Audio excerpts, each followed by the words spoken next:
Hi, Denise Gwen, reading aloud for you from my novel, The Greasy Spoon, Chapter 17.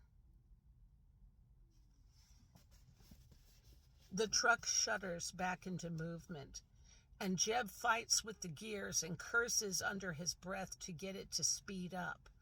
And at last it picks up power, and he drives the truck up alongside a long, low pole barn building.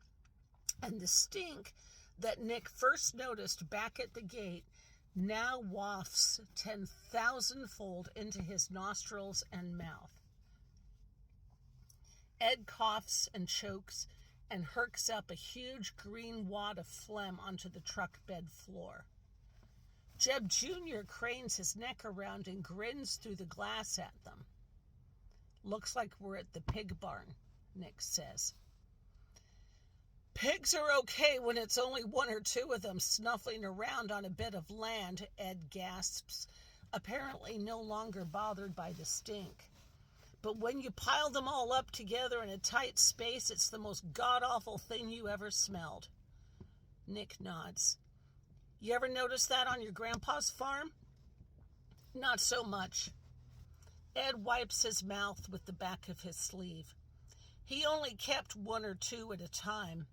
But I have noticed that cows have better smelling manure." "Yeah," Nick says. "We used to slide down the hill on the mud pies. You could get a pretty good speed going if you found enough cow patties to ride down on."